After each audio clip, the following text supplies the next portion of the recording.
Ever used that before? Seen it, heard about it. W0LEV has. If you want to book, I can copy the instruction manual. Yeah, I found the instructions online, was able to print them out. I was just wondering, I know it's an inexpensive one, but does it work? Well, if it's the RF analyst RF1, they normally go for about $250. And they will indeed measure both the real and imaginary part of impedances. They'll measure L's and C's, so on and so forth. Yeah, it's good.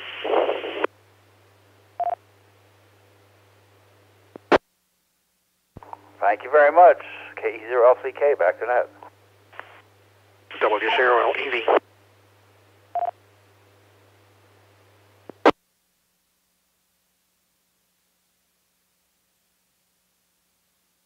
Okay, anybody else have any questions for the net? Please call. N0EMP.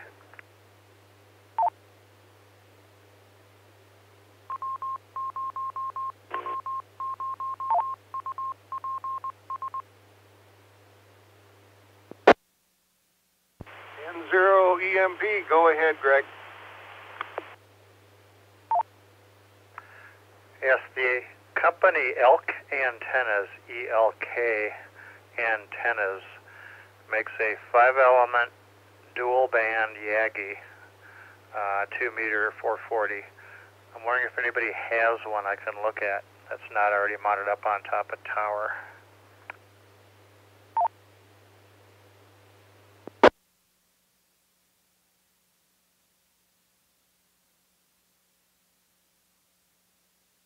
Hey, Greg, is that a new call you've got?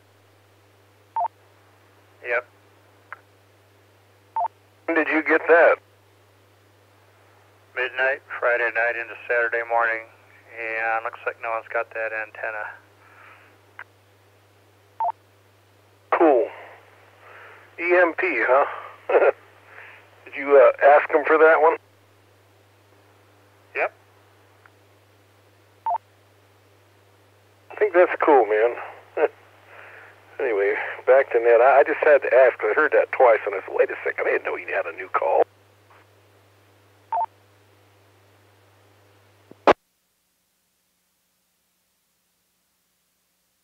Anybody help Greg out there?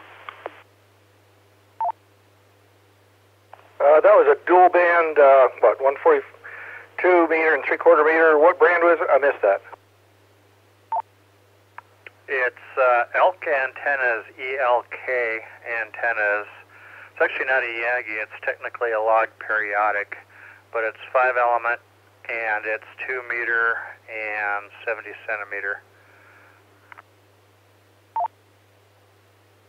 Oh, well, okay. Now, yeah, I've got a Cushcraft dual bander, but not what you're describing. I've seen them advertised. Look like a nice antenna. Have fun. K0EV. Alright, N0EMP.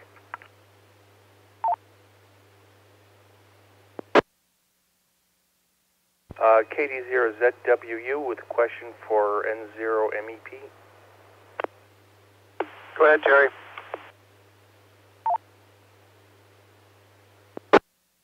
N0EMP, sorry, got that wrong. Hey, Greg, 5-element log periodic covering both 2-meter and 70 centimeter. Did I hear that correctly?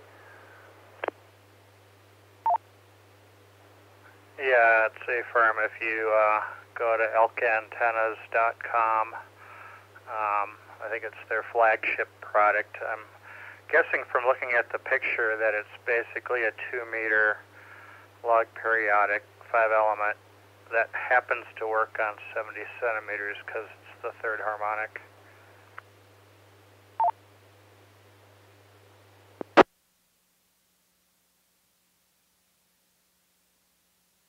Well, log periodics, in my experience, are notorious for bad impedance.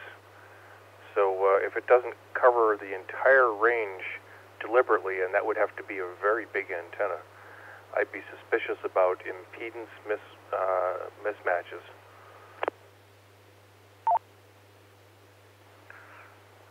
Reviews I've read have been good. I think because they're limiting it to a couple specific frequency ranges, they might be getting away with it.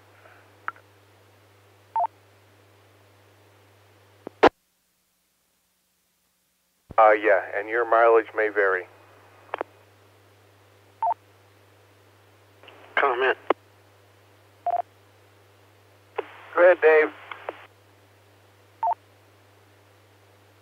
Yeah, if it's basically a 2-meter LP, yeah, the third harmonic will load, but the pattern is going to be somewhat cauliflower looking, W0LEV.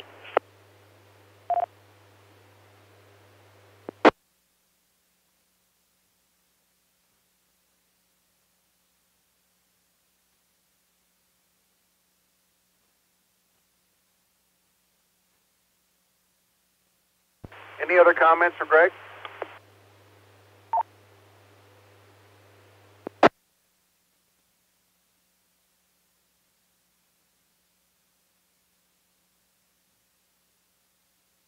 Any other questions for the net?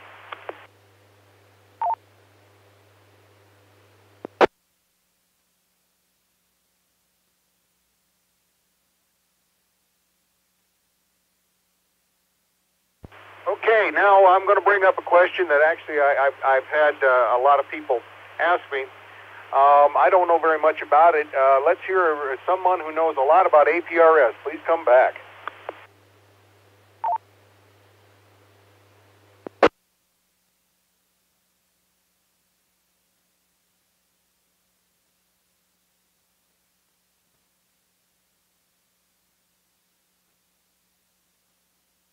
Oh, come on. Somebody knows something about APRS. I certainly don't.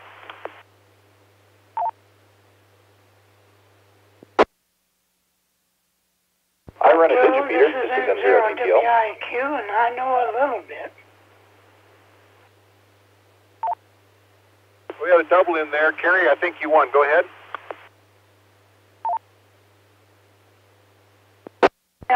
APRS is automatic positioning system using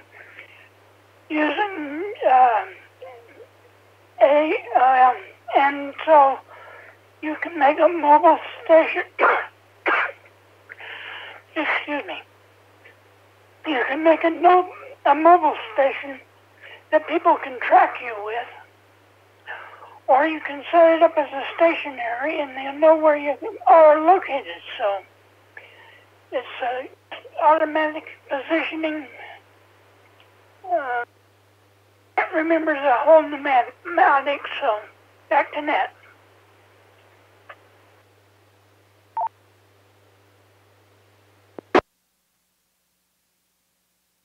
Terry, was that you in there? No, that was Stephen, N0TTL. Sir, go ahead, Stephen. Yeah, it's been widely reported that it is not APRS as an automatic position reporting system. It's actually automatic packet reporting system, providing support for weather stations, also for position reporting for vehicles, traffic relays, bulletins, messages, SMS messages, etc.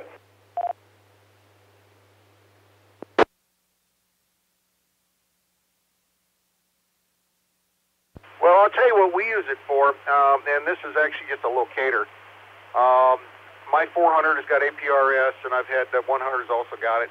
And what I basically do is if I'm out doing some spotting for Skywarn or something like that, we can actually locate them as a station that's on the move and look and kind of give them reports on how far they're getting into the storm and don't get into the storm. You know, you're 10 miles away, so don't do that. That's what we use it for, but I understand that there are other uses for it also.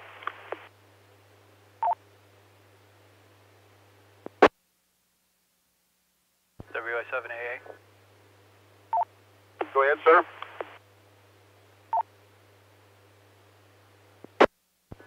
Yeah, I just got a APRS handheld the beginning of the year, and so I've been reading up on it, and it's can be a confusing subject with the amount of information that's out there. But one thing that I found was interesting, I believe it's called First Contact. So basically, if you drive into a city that you don't know, hopefully there's an APRS repeater that will broadcast what the a basic repeater and all the information about it fairly quickly, which I found useful driving across country.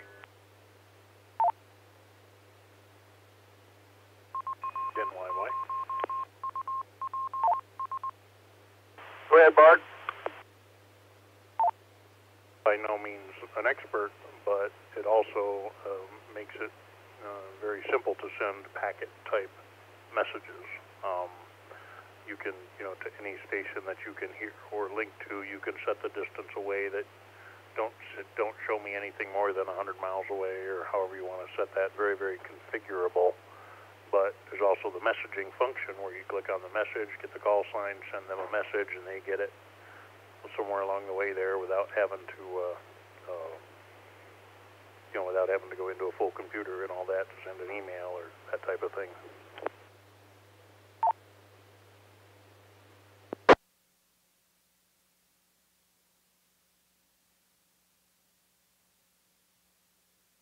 Yeah, I don't know anything about that. I guess I wish Kevin was on, but he knows a lot about that. But I have no idea. Kevin, if you're out there, come back.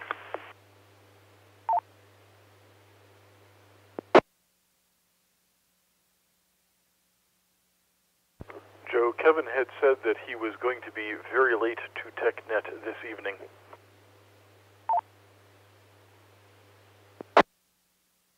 Well, Mark, do you know anything about APRS?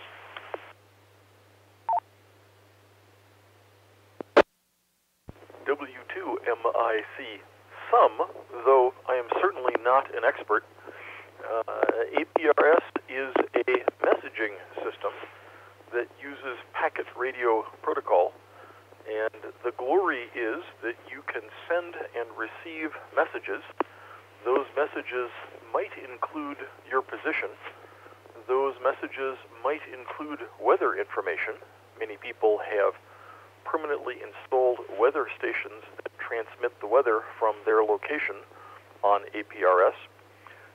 Many people use APRS to report their position, so they don't have to have their wife call them 15 times a day asking, "Honey, where are you?" I'm a bachelor. I would not know about those things. APRS allows you to send a text message to any other APRS user anywhere in the world. You can also integrate with email systems such as Winlink, and you can directly send email from APRS to any email recipient.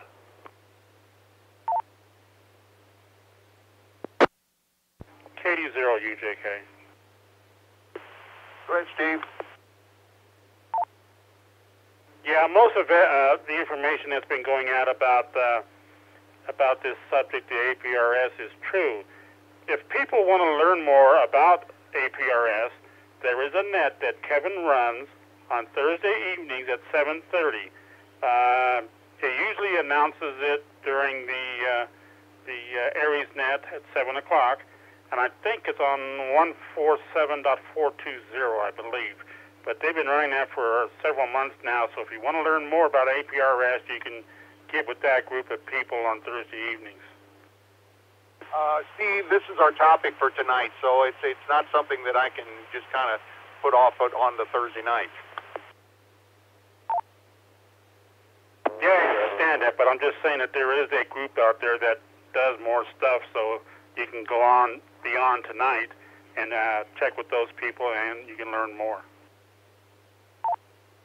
KC0SUN. Go ahead, Alec.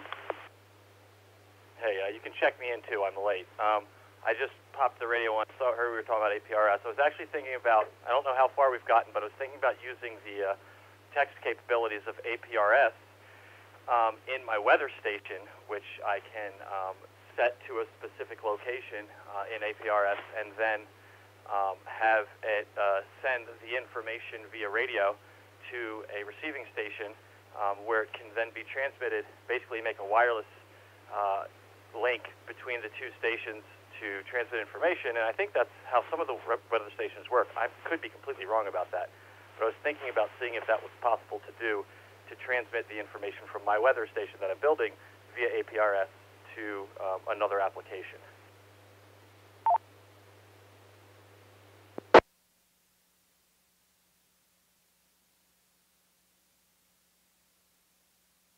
Okay, like I say, I don't know anything about APRS other than if we use it for locators and Skywarn. That's pretty much all I know about it.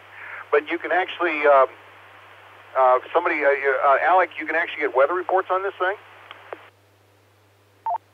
No, I was talking about using the text capability. I'm building a weather station. Let me preempt what I'm saying by saying that I'm building a weather station that's Arduino powered, and it's going to have a bunch of sensors. And I was thinking about cool ways to incorporate other radio technologies in it. And one of the ways I was thinking about doing, because I literally learned just the other day that you could send data, text data via APRS, was to send text data from that remote station, that automatic station, to a receiving station at very low power, and then take that text data and put it into another application, which would then host the information on a website. But the point was to use APRS to get the information from one place to another.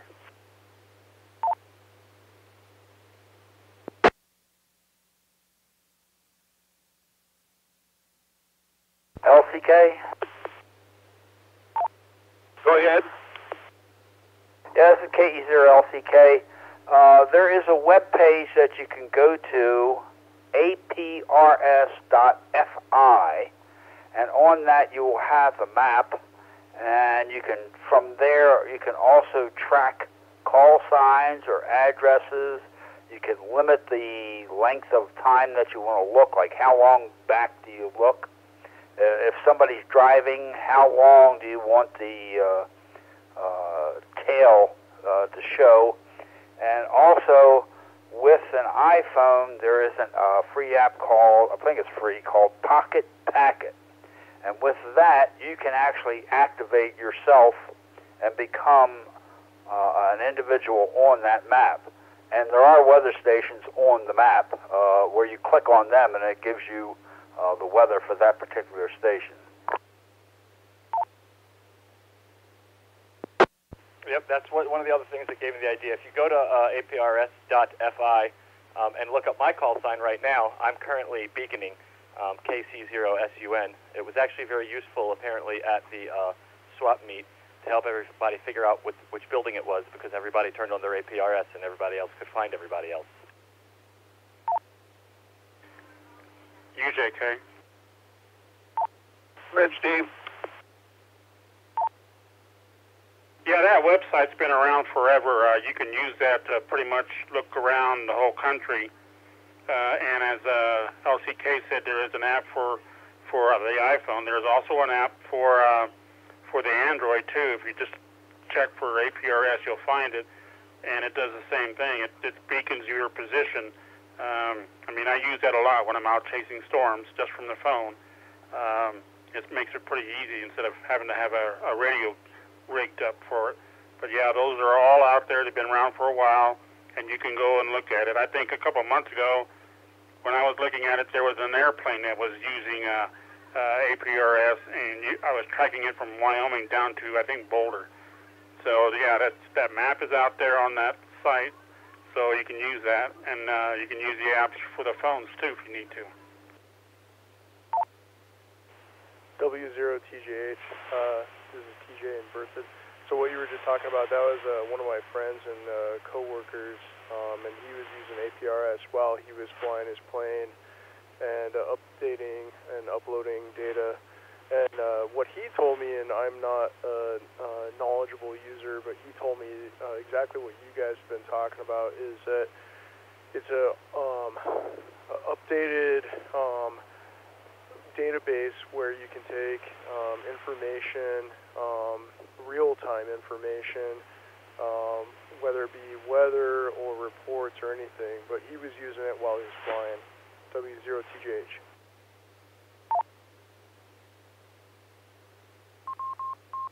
PRV. Go ahead, Bill. many ways here. I can say one thing. Here, let me Google that for you. APRS has a great write-up in Wikipedia, by the way. It's been around since 1982, and it was derived from a call sign, WB4APR. Bob Bruninga is the one who developed APRS, and he is currently with the United States Naval Academy as a research engineer. Anyway, that's what all I can say is, yeah, look it up. There's a lot of information out there. MIC. MIC, go ahead.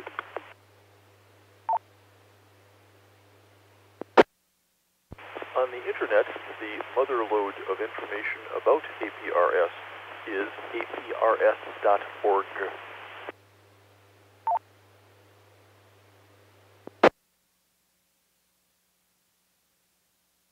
Oh, that is correct. Yeah, and it is still maintained by Bob Bruninga, who developed APRS. I think, what is KC0SUN? Go ahead, Alec. Sorry, I think that one of the big problems with that is this, which is there is a lot of stuff APRS can do. I've been, like I said, I've been looking at it for no more than a day now, in a little bit of detail. And sorry about that. My radio did something odd. So I think that we need to clarify all the things it does and how it does it. It does position tracking by sending your GPS location via a packet to the APRS network, which then propagates. It's not one place. It actually propagates throughout the network, so it updates on a bunch of different places, and then that information gets, you can visualize that information with a lot of different websites. There's more than just APRS.fi. There's a couple of other ones that do it as well. I think Google has one. And the cool thing about it is that it doesn't just do locations.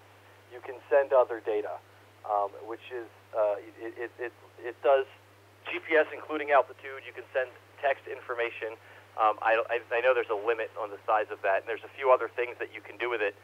And when you use it on your phone, you have to log in with your call sign, and you are basically saying that, there's a verification process, and you say that this is where I am, this is where my station is. Where it was originally designed was to give you the locations of people's stations. There's a lot of other stuff that you can do with it, and yes, there's a lot of information on the internet, but it's such a wealth of information that you got to have a good place to start. W0MBH. Go ahead, Mike.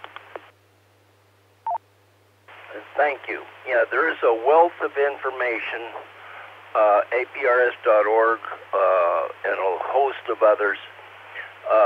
APRS through the internet can be real time as well as through RF. However, when you're out of range of cell phone activity, the radio still works, and the national frequency for APRS is 144.39. Not only position, but direction, speed of travel, altitude, all those are included. Also, the direction of the acknowledging stations, among other things. As far as weather, it also transmits weather information, air pressure, temperature, wind direction, wind speed, and the like. And that's all through APRS, and it's all backed on carried on the AX25, AX.25 format, but it is not really packets. It's been adapted for APRS. And if you would look at the packets sent by APRS, it's all encoded groups, but it's decoded by the APRS stations. But you can get it either internet or RF or both. Back to net, W0MBH. KC0SUN with a comment. Go ahead, Alec. Okay, the other thing that I want to kind of tack on to what MBH was saying is that it goes through a process of propagation. The APRS protocol, when it's running, the point is that it goes through RF to the if there's a station that's doing APRS in the area that it can hit through just RF alone. When that station receives the packet, it then retransmits that packet to all the other APRS stations, and that's how the propagation works. It can do that again through a TCP/IP network like the internet, or it can also do it through RF. And that's what kind of makes the protocol really neat is that the way that it propagates. You can be in one place and only have RF accessibility to a single station that's running APRS, and that station will retransmit your information. KC0SUN.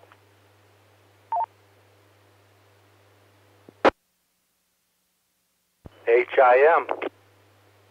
Go ahead, Rick. KU0HIM. Well, I know doing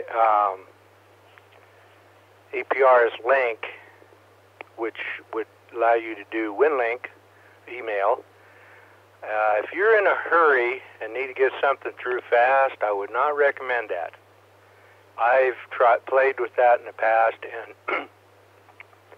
it is as slow as a snail because of the traffic through APRS is just so much that it's real hard to get something accomplished through trying to link that way.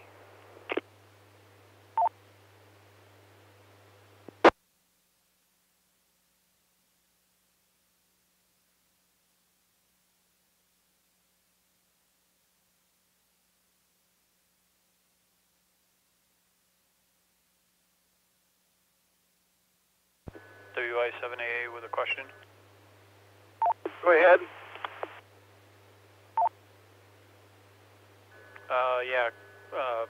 Question of just general practice for people in the area. Setting up the path. I believe it's wide 1-1, wide 2-1, or something like that. What do most people that are using it regularly in the Front Range area here use? I was in Cheyenne the other day, and I was getting signals from people that were 180 miles away, so I don't know if there were multiple hops involved or what. I just wondered what people were typically using for their path. SUN. Go ahead, Alex. I haven't changed it, but the default one, which is still set as the default when you set up the application, mine is set to wide 1-1.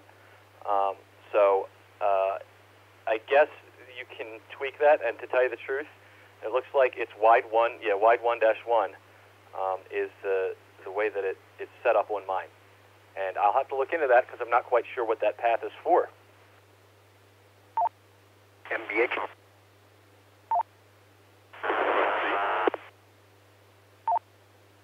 There was a double there. Double, go ahead.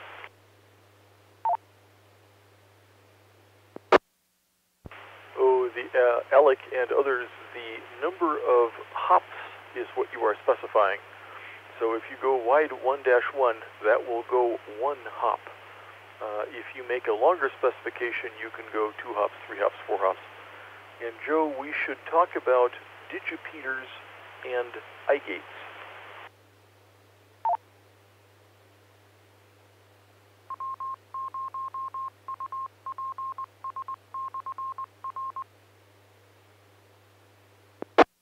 Okay, go ahead, Mark.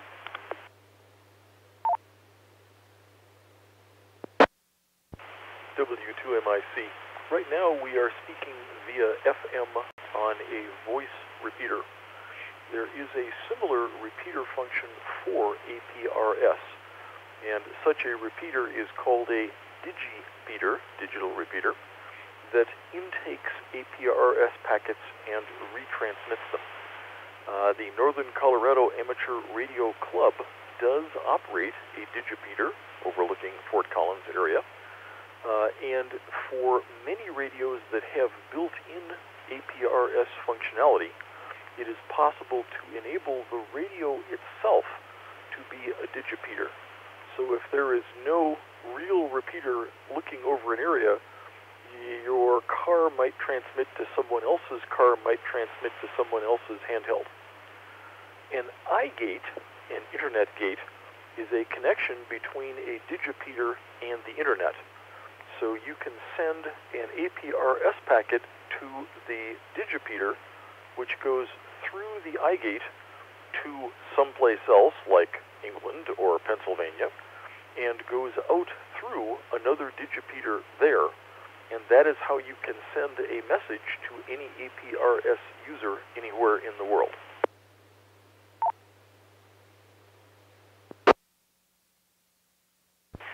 MBH? Go ahead, Mike. And as a follow-up to what Mark was saying, digipeaters can be iGates simultaneously.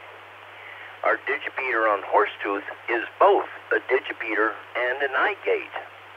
But a digipeater does not have to be an iGate, nor does an iGate have to be a digipeater. They can be separate entities altogether. There's cases here in Loveland, Fort Collins area where somebody has sent me a message by APRS, started in the internet, went through the iGate digipeater on Horsetooth, and I got the message by RF to my radio. And then I answered back, and it went back the same way. So digipeaters may not be connected to the internet, but they can be. They would be identified as iGate and or digipeaters. So they're two completely different entities. They can be combined. As previously said, any APRS station can be set up as a digipeater as well as an originating or receiving APRS station. W0MBH. SUN with a question. Good, Alex. First of all, NBH, do you currently have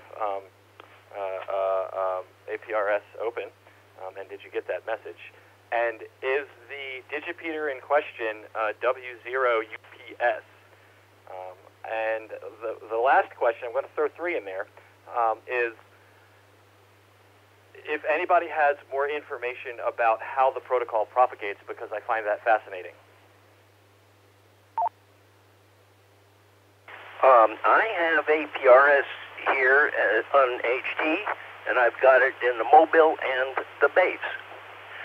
And my base client software, I can monitor either RF or internet or both. So I can both transmit and or receive messages or information by way of APRS. The third question, I don't know the answer for that. However, with all the information that's available, there's another PDF manual that's available on the Kenwood software site that was just published just the first, or actually the 1st of December, and it's got specific information for the Kenwood D7D4 HT, but it applies for both APRS and D-Star. But Bob Barunga wrote part of that specifically for the Kenwood radio. So there's additional information out there of what it can do and that sort of thing. And also Chet, I think he's left the area, but he had a presentation on PowerPoint on APRS. W0MBH. I guess to clarify very quickly, the question was, did you get the message I just sent you via APRS? If you didn't use the right SSID, no, I did not. and my SSID for this one is -7. If it didn't go to W0MBH-7, I did not get it.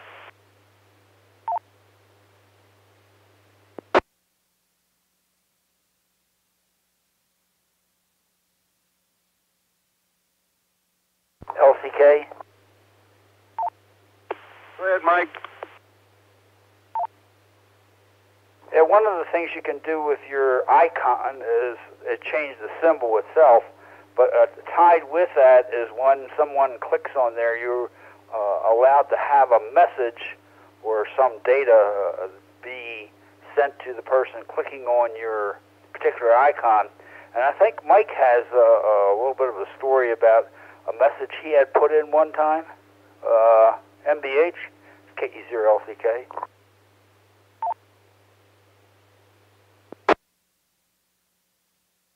Yeah, I've had several. Who was it? Rick, HIM sent me one, and I did get it on my HT. Took me a while to recognize what the symbol meant when it showed up on my data page. But I've also gotten them on my client on my -15, W0MBH-15, so I've had them on both. Now, what I was talking about is when you're looking at the map and you have a symbol and someone clicks on your symbol, it also has a message available for them. And one time, I believe you had a message that caused some consternation, KE0LCK. Oh, yes. I will identify that momentarily. Let me reset. Is that okay with you, Joe? Sure, go ahead. Okay. Most APRS users has a comment that they can put with their specific call sign and SSID. And I had a comment on my mobile en route to one of Mike Martinez's lunches. I was in between Loveland and Fort Collins. The message on there, help, I'm lost. And I'm going down the road 50 miles an hour, and the Larimer County Sheriff calls me and said, are you having a problem? We had a ham radio operator report that you're lost. We need to find out if you need a search and rescue team out to find you. Needless to say, that was quite a hilarious situation, but I did change my message. SUN with a comment. Go ahead, Alec. While that may have caused some consternation and be a hilarious outcome, I actually believe that shows one of the possibilities of APRS. If you had no other possibility but to send a message to an APRS network, you could do so, and apparently some ham's going to call it in because people are reading those messages.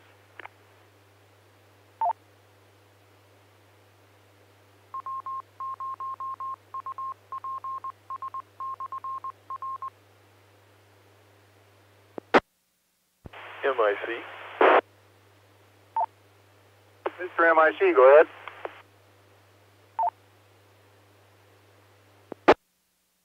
W2MIC.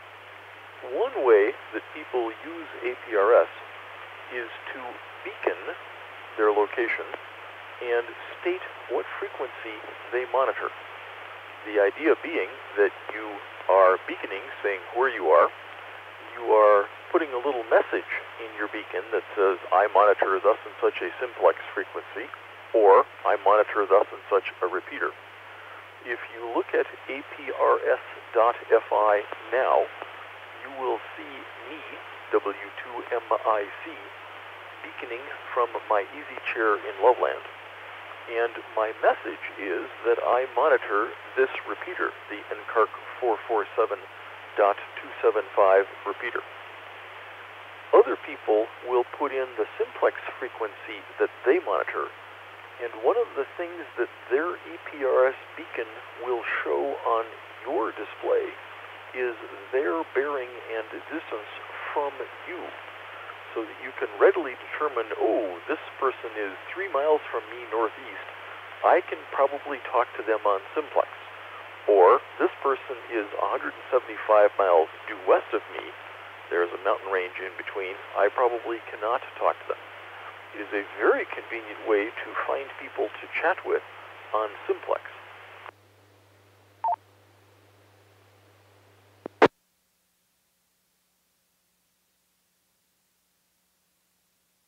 Hey, Del. You got it, Jim. Go ahead. Yeah, was somebody wanting an answer as to how it propagates? SUN.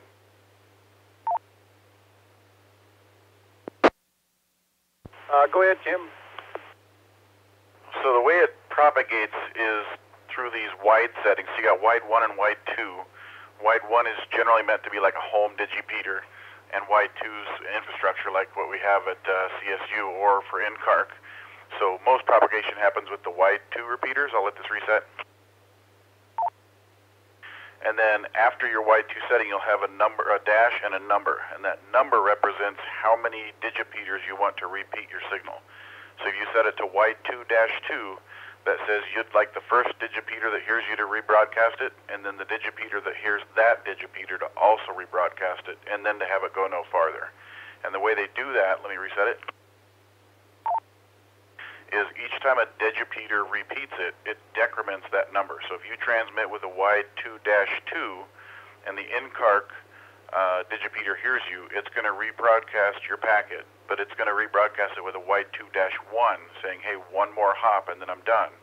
And then if there's a digipeater down, say the Pikes Peak digipeater hears you, it's going to transmit that with a wide 2-1 saying, give me one more try. And then after that, it'll decrement completely. So that way it's basically an automatically, it'll repeat itself until the decrementer goes to 0.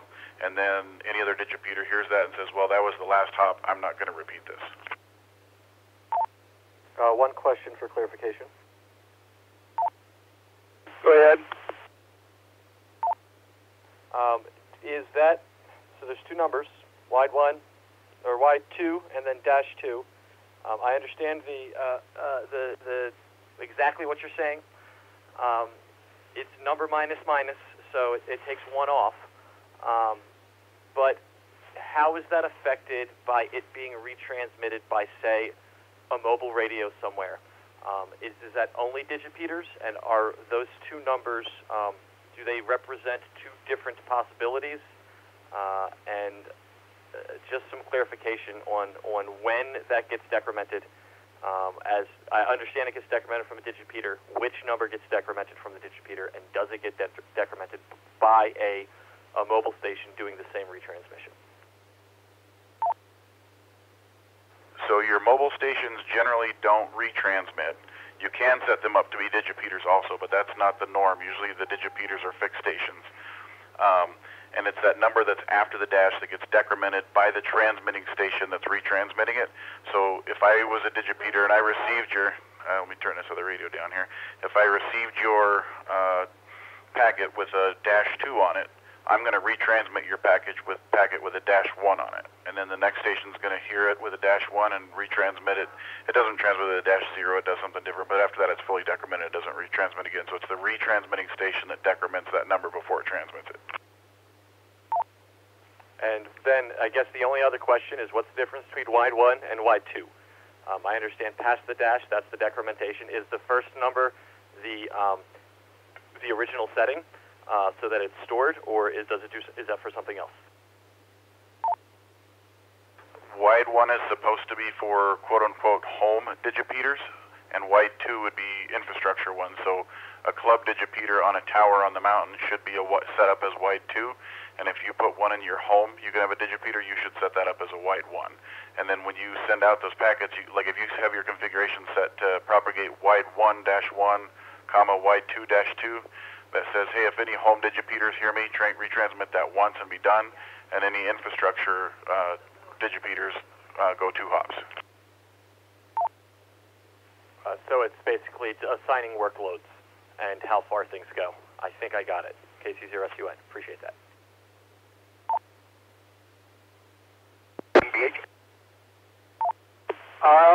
I think that was you, Mike. Go ahead. Okay, one point that I think has not been made is APRS is all simplex, first in, first out. And it digibeats only what the protocol says it will, or it can, but it's a first in, first out, and that's why a lot of people hear so much traffic on, but it is actually quite efficient.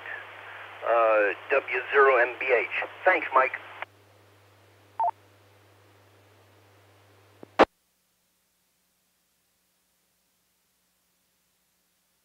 Any other comments? Please call.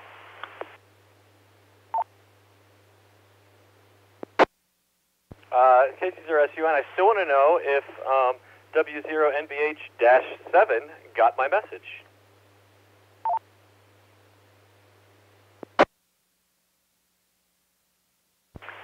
Negative.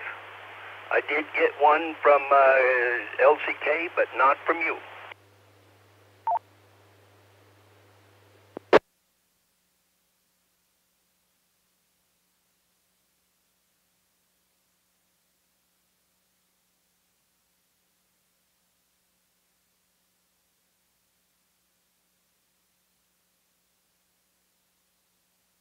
Anybody else have any comments? Please call now.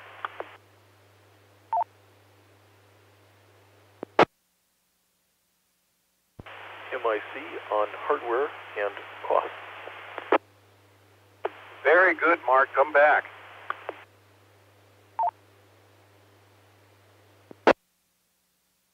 So, what does it cost to do all this cool stuff? What's my upfront investment, etc.? The very inexpensive entry path, if you have an Android smartphone, is to use a free or inexpensive app called APRS Droid. It is on the Google Play Store. It will allow you, after you go through a registration process that involves sending in a photocopy of your license, or at least that used to, it lets you use just your cell phone as an APRS beacon and monitor. It uses the GPS in your cell phone to establish your position, and it will send data packets and receive data packets either over cellular data or over Wi-Fi. You do need to have an amateur radio technician license or higher. If you have any old radio, pretty much, you can use a delightful little box called the Mobilink. That's MOBILINKD.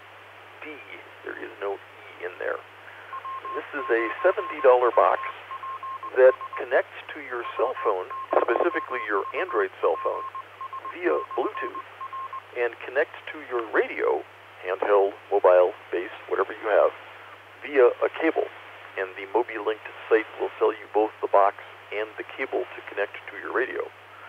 The Mobilink device then uses the cable to run the speaker and the microphone connections on your radio, and your APRS Droid app sends packets via Bluetooth to the Mobilink, which is, well, literally a modem, which will then send the packets using sound in the microphone input of your radio. And I have my Mobilink that I can connect to my Yaesu FT60R handheld, my Kenwood TMV71A mobile, and several other radios that I have involving Baofengs and TYTs. It is the least expensive way to get into APRS because it uses an existing smartphone for GPS and computer, and it uses whatever the heck radio you have, a 2-meter radio, to do your RF transmissions.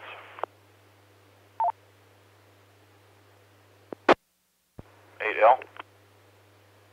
Go ahead. Yeah, clarification. I think that's Echolink you're thinking of that requires you to send your license in. I didn't have to do anything with the APRS Droid. And when you submit packets with APRS Droid, it does it over the network and puts it in the database from a network perspective, but it doesn't transmit anything over any RF links. At least if it does, it doesn't do it locally here. SUN? Go ahead, Alex. You're absolutely correct. I just did Echolink today and did that whole process. With the APRS Droid, which I did yesterday, it is, you have to go through, verify that you're who you are, and once you verify who you are, you have to wait a while. It takes a couple hours, maybe 24 hours, they say, and they get back to you with a code. And once you have that code, you can start using APRS Droid with all of the features enabled. That's the process for APRS Droid. And W0NBH, I sent this message from APRS Droid to W0NBH-7 multiple times, and you're telling me that you haven't gotten it, which is very disheartening. KC0SUN. No, I do not have it. That's unfortunate, but I do not have any messages. N0NYY. Go ahead, Bart. Just a very small aside, when it comes to getting the authorization number that goes with your call sign, you can also spend $1 on a credit card and have it done instantly. I tried the roundabout way, the freeway, this way, that way. I got frustrated, put the $1 on my credit card, had it in about 30 seconds. If you want to go get that done. N0NYY.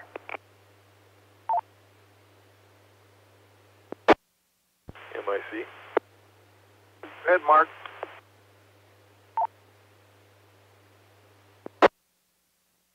Yeah, thank you for the update. I registered my APRS Droid quite a while back, and back then you did have to provide proof of a license.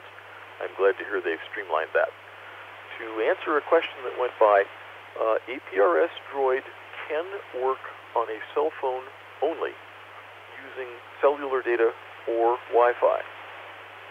And you can configure APRS Droid to talk to a TNC and work via RF, not via Wi-Fi, not via Internet. I use APRS Droid both ways.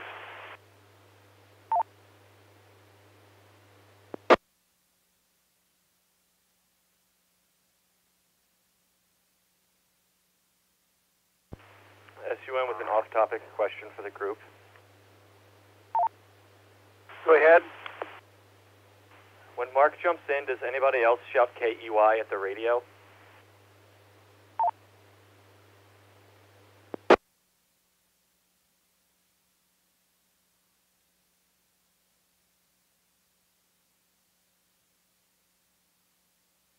I'll take that as a nobody got the joke. I'll send it back to Mark, MIC.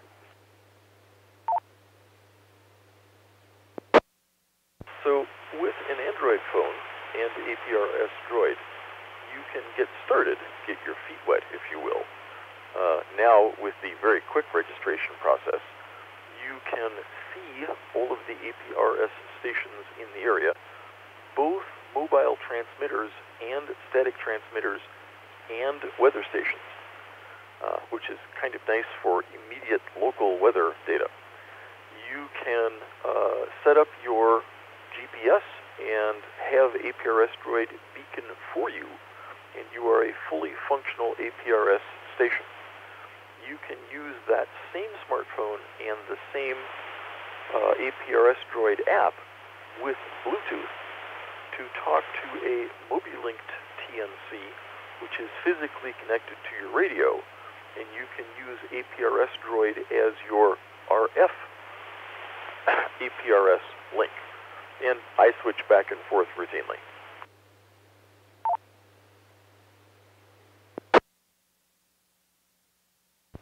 EMP. Mr. EMP, go ahead, Greg. Yeah, while we're on the subject of APRS, and if this is going to spur a bunch of people to fire up APRS equipment, we've had an issue occur a couple times in the past where someone had a mobile radio and they set up APRS and they were pinging their location on APRS on 144.390, which is the national frequency. And then they switched their radio over to this repeater and didn't turn off their APRS. And they were happily driving around, oblivious to the fact that they were blasting the repeater, the voice repeater, with APRS packets. So please, if you're going to start playing with this, make sure you turn it off when you go to a voice repeater channel. And I have an addendum to that Alec might be interested in.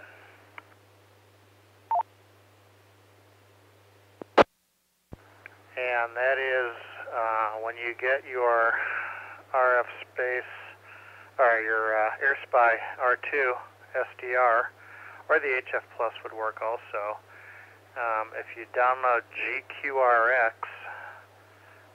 which is a free program, and run it in Linux, it has an audio decoder that will decode the raw APRS packets, so you can see the raw packets and look at the protocol a little bit more. The format is audio frequency shift key 1200, AF SK 1200, and there's a decoder built into GQRX and 0EMP.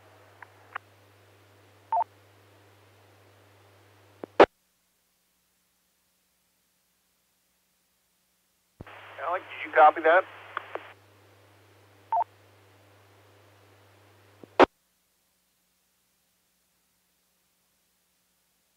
I'm sorry, was that for me, SUN? Yes, it was. Can you repeat the last part? I apologize. I got distracted. I heard up to the part where you don't want to transmit APRS on a voice channel, and I was distracted. I apologize.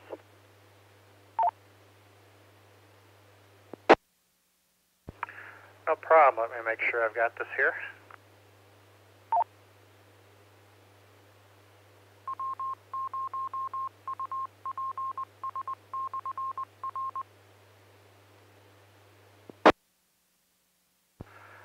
When you get either your AirSpy R2 or your AirSpy HF Plus, which also does 2 meters, if you get the free program GQRX, it's designed for Linux and Mac.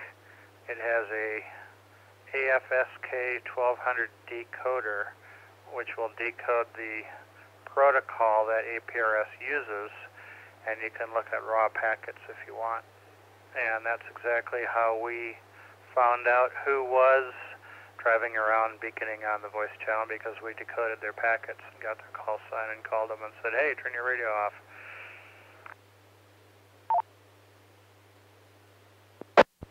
Okay, this is KC0SUN. I did get that. That is excellent. And that's also going to be very useful, because it's a good way to, that if I do decide to use to do the packet transmissions from the weather station, for me to troubleshoot and kind of debug my code to make sure things are coming through correctly. So that is great. Appreciate that.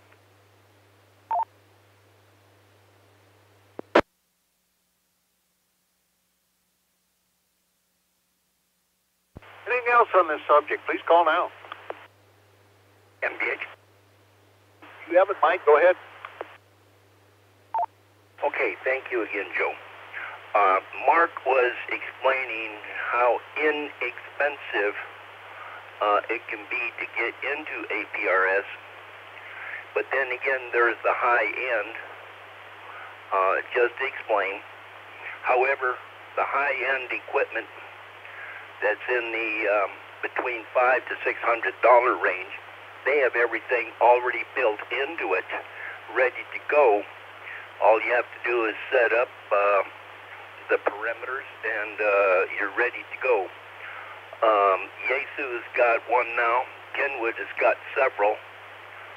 Kenwood's got mobiles and HTs that all work the same way. And if you like doing things on your own or piecing it together, Mark's method, Darren KC0ZIE's got a couple of that he's set up that way. And then if you want to do all-in-one, Yaesu and Kenwood both have really good ones. If you want to put the money into it and make it simple. If you do a mobile, a good idea is look at a mobile. Wait. Look at a mobile that has a data port on the back of it that will take audio, or I'm sorry, your data signals, and convert it into with TNC terminal node controller for APRS and display it and both receive and transmit that way. That way you don't lose your voice communications off that particular radio.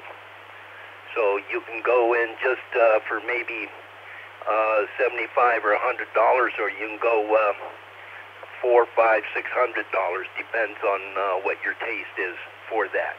So there's a variety of equipment. You just have to look for it a little bit. W0MPH. SUN with a question regarding equipment. Go right ahead. Okay, this might be an odd question, and it may be something that we have to explore off-net at a later date, but because it's very specific. For my purposes, using APRS, send information, packet, weather station, Arduino controlled. The Arduinos can send out information through serial. I then need some sort of a terminal to receive that serial. I was thinking of using an old Android phone and setting that up to receive the information from the Arduino or Raspberry Pi or some other board like that where it has a serial information in, and then out to APRS. Now, I could do that via Wi-Fi. Obviously, I could just send it over the network. If I wanted to do that through RF, is there what would be the least expensive small transmitter that could be used to output? It only ever has to beacon, basically. That kind of transmitter would beacon information to the APRS digipeater, every hour or whatever that was set for. It would just send a blast of information and stop. What would I be looking for that kind of inexpensive, not very high-powered transmitter?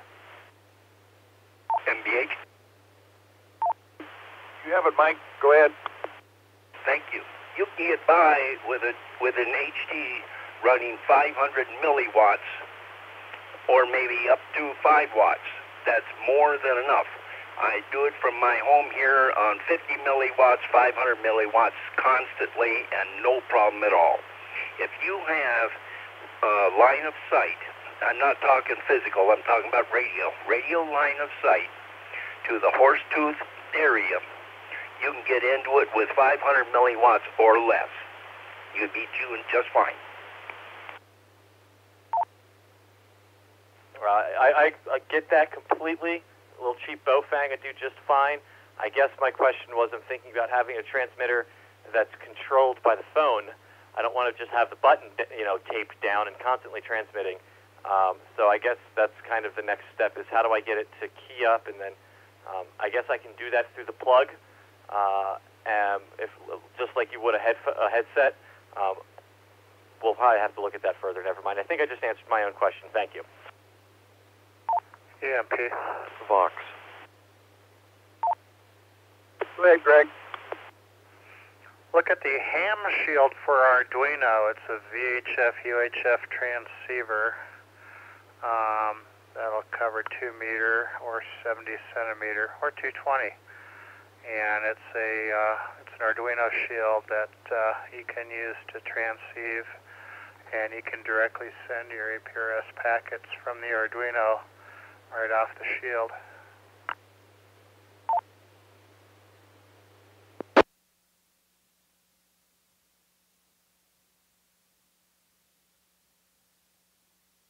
Anybody else have any comments? N0TQM. N0TQM, go ahead. Yeah, I've been lurking out here for a while. I hear all VHF, UHF, or VHF APRS, but is there any HF APRS?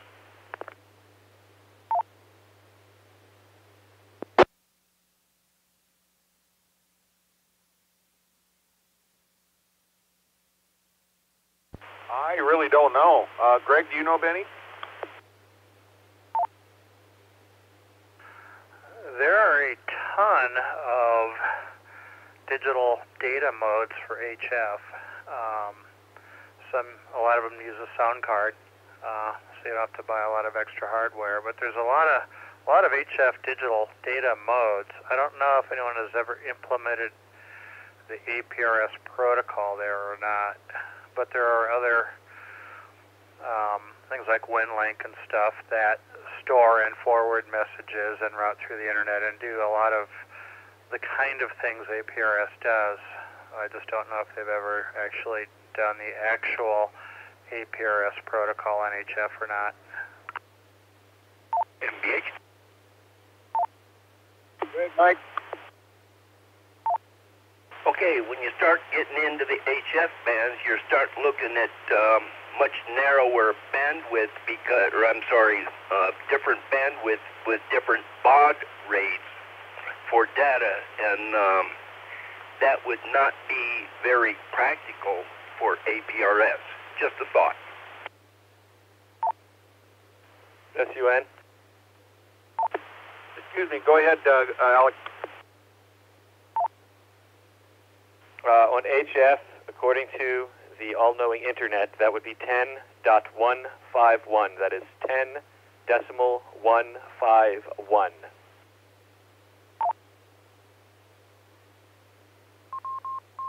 Okay, thank you. One more question from N0TQN, Slate. Go ahead with your question. Yeah, I'm looking at the map on APRS.fi, and eventually I can find a station, but I thought it would populate the county with the stations that are beaconing. Is that not so?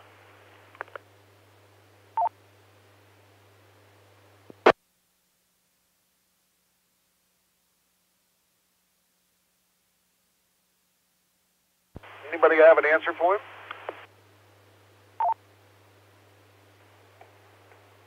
SUN. Go ahead. You can look for a particular station. If you go to aprs.fi, you should be able to scroll out and see all of the stations that are beaconing in the area. If you, as a matter of fact, let me turn my beacon on, you should be able to see me beaconing. If you go, to the Fort Collins area on the map, you should be able to see my station beaconing KC0SUN right now.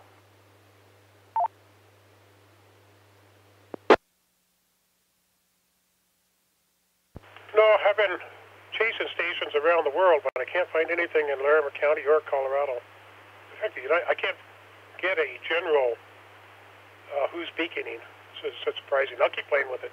Thank you. Clear your search and reload the page to make sure that you don't accidentally have a search if you click a search, you put a search in and click search, it'll only show you that station. Once you clear the search, and as a matter of fact, I think you can just click search with nothing in there, it should show all the stations.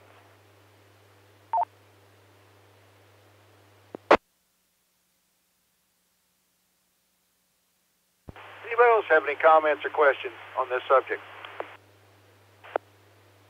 MIC. Mr. MIC, go ahead.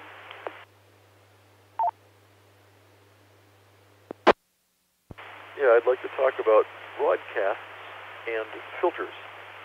Up until now, we've talked about sending a text message to one specific station.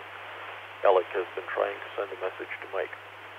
It is also possible to broadcast to all stations, limited only by the number of hops discussed previously.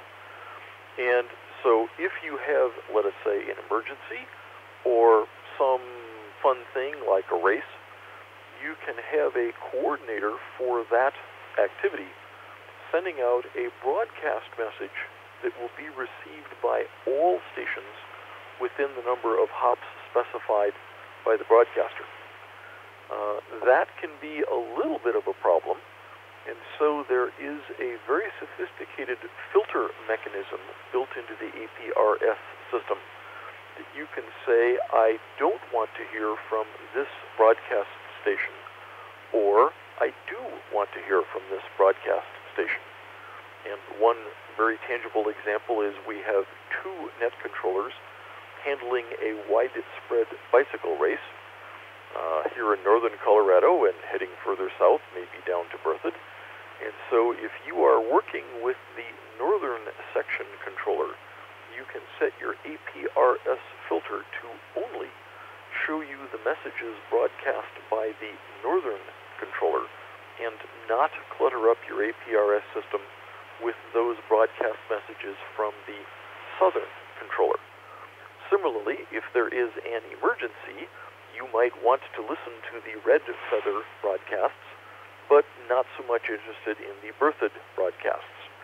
And that is a very sophisticated emergency management tool that I find to be one of the compelling reasons to get yourself an APRS system up and going.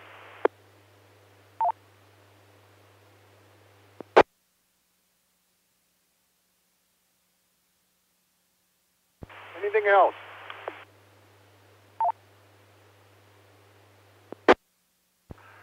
I think along with what Mark just said, I think it's possible to set up a group. Like if you have 5 or 6 of you off doing something, and you can set up a group and just message everyone within the group and not bother everybody else. And just see the position reports of the other people in your group and not anybody else. I think that's an option.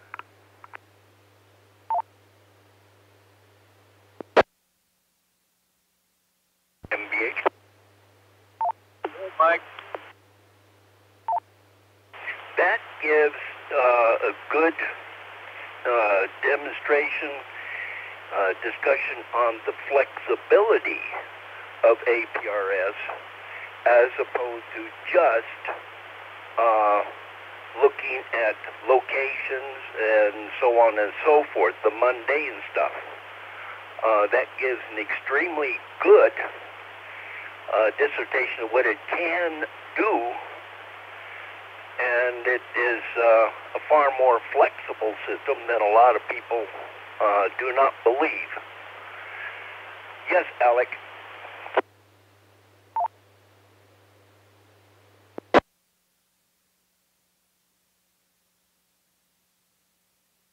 Any other questions?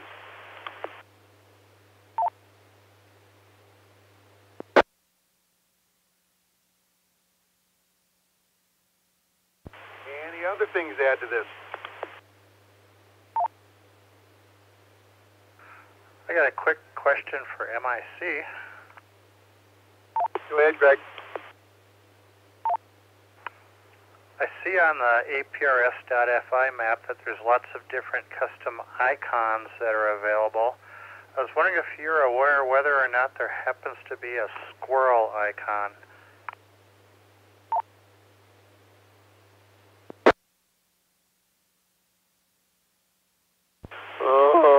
No, there's not, happily.